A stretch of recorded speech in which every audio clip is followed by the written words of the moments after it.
Doney, NBC5. Good morning, brother. How are you? I'm a little concerned. That's how I am. No, Pat, it's completely safe. It's completely safe. Let's go Your with definition of safe and my definition of safe are very different, Bobby. No, I promise. Fair. I promise. This is very safe. What's a piece of outdated technology you still swear by? A piece of outdated technology that I still swear by. Man, I don't. You still splice really and tape? Anything. You still splice and tape or anything like that back at the station? This is a really good one. Splice some tape. No, I think my laptop is probably about 10 years, 12 years old. I don't know if that counts. That's old. You know I mean? Like, that counts. Old. That counts. and it's like the size of like it's massive. Everyone laughs at me every time I pull it out because it's one of those editing laptops for the TV editing software. Yeah. And so on the airplane, when I pull the little airplane tray down in front of me, it takes up about my seat and about the person over to the left of me. And I look at him and I'm like, I'm sorry. I just have to do it. So that's probably my best guess there. But I don't really have a whole lot. I'm not afraid of moving on with the times. We got to keep updating, right? That's a solid answer, though. Like the technology is the laptop. That's a good one. What a great transition too, though, right there from Pat, saying he's not afraid to move on and go with the times. Wow, and that's what the Mavericks are trying to do. That's what the Mavericks are doing. Pat Doney joined us here on the D&M Leasing Hotline. So you made the venture up to Maine. I hope it was in the summertime because it gets cold up there, man. But what a beautiful place to visit in June. So luckily, yes, I was there just a few weeks ago, and what a trip, guys. First of all, flew to Boston to drive up because flying into Maine is a little bit more challenging and difficult. So it was about a 4.5-4-hour drive or so from the Boston area up to Newport, Maine, which is where Cooper Flagg is from. And just a beautiful place. I mean, there's a lake that it's right there in the middle of this small community, only about 3,000 people that live there. But it's gorgeous, summertime, everything's super green, and the community there, when you're talking about Mavericks fans moving on, the community there, one of the things that they're talking about is that they're really hoping that the Dallas community and Mavericks fans will be welcoming to what they call, multiple people described him as their guy. The principal at the high school who I spoke to, where Cooper went to school during this unbelievable, magical season we'll talk about in a minute here. But she even said, she was like, this is our guy. He's just turned 18 years old. He should have been walking in graduation, here at high school just 3 weeks ago. And so we're really hoping that people embrace him there because he's so young. He's handled everything so well. And I think that they know everything that's happened here, all the drama, all the Luka, Nico, all the stuff that's happened there with Luka and over the last 4 or 5 months or so. And they're hoping, though, that Mavericks fans will not take that out on a young 18-year-old star who has seemingly done everything right, both on and off the court. I just Googled Newport to see where it is. Like that's almost middle of nowhere, Maine. Like how many guys like in the NBA that you've done pieces on like are from such a remote place that are from the U.S. Dude, it's shocking. When I was driving, it is Bangor is like the only middle of the road type of city that's there in Maine in that region. Portland is a little bit further. It's a couple hours south. But, you're talking – and that's 35 minutes or so away from Newport. This is a very small town, small community. But, it was nice, and the people were great, and it's beautiful, very I would say very colonial feeling and, patriotic. There were American flags waving everywhere in the downtown that had a very old-school feel where – I'm sitting there shooting video and gathering all this content, and these kids are riding their bikes down the middle of this downtown, and I'm thinking to myself, what year is this? It felt very like a throwback in this beautiful place, and I was very impressed when I walked away. He clearly grew up in a place where this is the thing, though, and this is what was said multiple times. High school basketball is king in the state of Maine. That is the thing, and that's what the story on NBC tonight opens up with, is about how important basketball and high school basketball is in that state, because as one of their sports directors at the local radio station there said, in Maine in the wintertime, as you mentioned a second ago, Chop, I mean, it's 20 degrees and snowy just about every single day. So no one wants to do anything outside. And so everybody's looking for a way to gather as community. And so the way we look at maybe high school football here in Texas, that's how they look at basketball there. And Cooper Flagg is the greatest player in Maine basketball history, despite the fact he only played one season there as a freshman. That's how good he was as a freshman there. He won the Gatorade National Player of the Year, and he was Mr. Basketball, and he led Nokomis High School, this small program, a 1A program that is never very good. They won one game 2 years before he was there as a freshman, and his freshman year, he led them to the state championship. And his high school coach, we did this great interview, a guy named Earl Anderson, wonderful guy. We're sitting on his back porch, by the way, with the lake behind, and it was just a beautiful place. And as we're talking, he's talking about how they purposefully knew that Cooper's team that freshman year was going to be very good. And so they arranged it in the preseason to where they would play against the best teams in the state of Maine.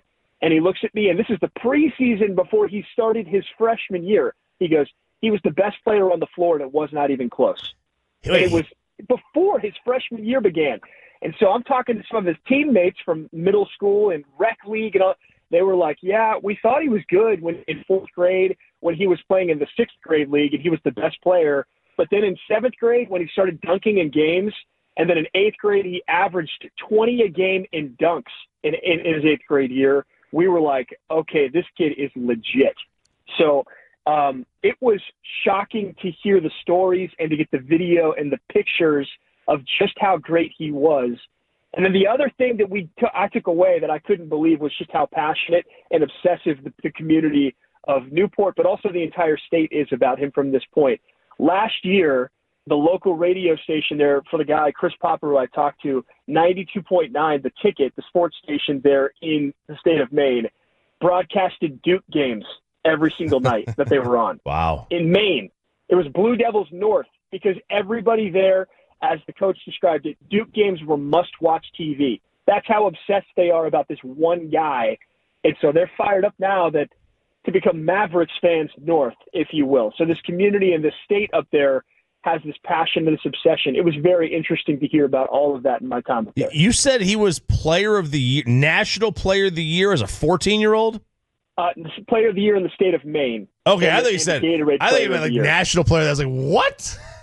I mean, state of Maine, that's still impressive. Yeah. But to be the best player in the entire state in the state of Maine, and to have people talking about the coach wouldn't give it to me, and this is in the piece, that he was close.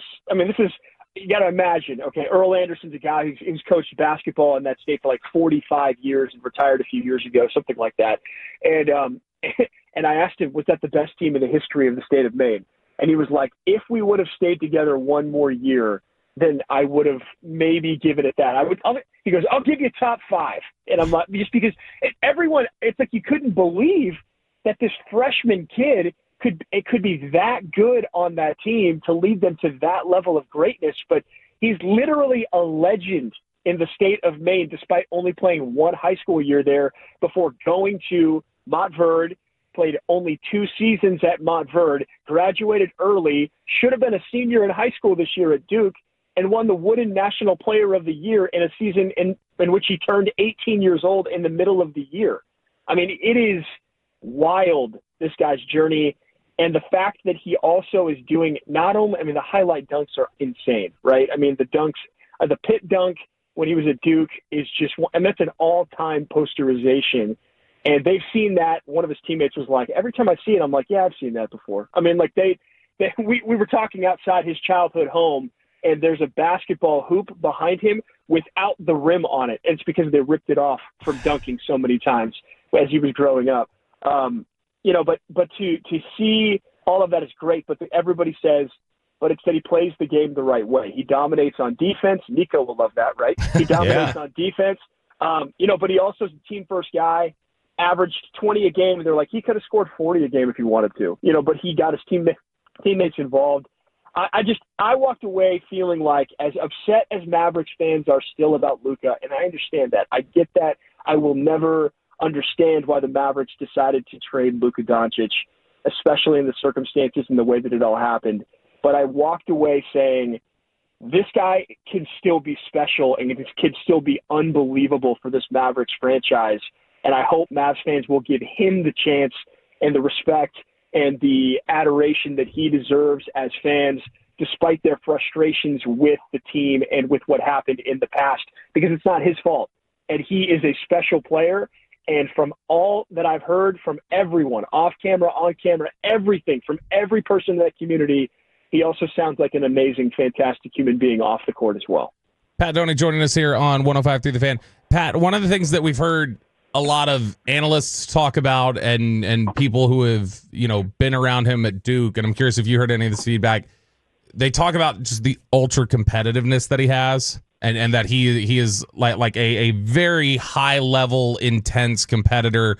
I heard Bill Simmons draw a comparison to he's like KG, basically, like Kevin Garnett, like that kind of intensity. Did you get any of that feedback from people that he was just this very intense, competitive individual? Insane levels of competitiveness. And it's funny you mentioned that, Bobby, because his coach, Earl Anderson, in high school mentioned that, I don't know if everyone knows that Cooper has a twin brother, Ace Flagg, who is getting ready to, by the way, he just graduated from high school, which Cooper should have. And Ace is going to the University of Maine to play for the Black Bears there.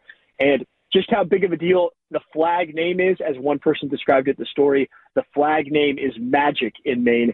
Maine season tickets are expected to sell out for the opportunity to get to see Ace Flagg play. And he's a very good player at the Division I level. But the reason I'm bringing it up is because Ace has always been known, according to the people around them, as the more fun, easygoing guy, whereas Cooper is just an intense person and is someone who is very competitive.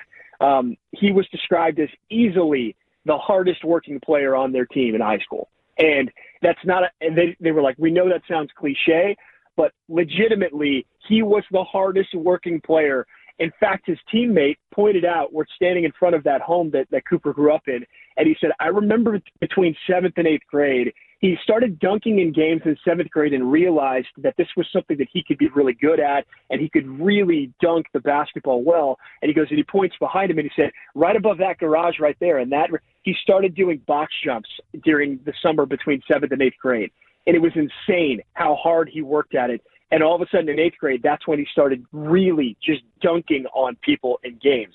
And so hearing about the work ethic, hearing about the way that it devastated him, the way that Duke lost in the tournament this past year, all of these things, the level of competitiveness that he took to Montverde, where everyone had questions where, hey, look, this guy's coming from Maine. Is he really going to be able to compete with everyone else at Montverde, a powerhouse factory? Immediately the best player on the team. I mean, no question about it. All of his teammates would tell you the same thing. I mean, so all of this and the hard work aspect, the team first aspect, there are so many good pieces here that are coming together. This is why he is the prodigy. This is why he is the clear-cut number one pick in the draft.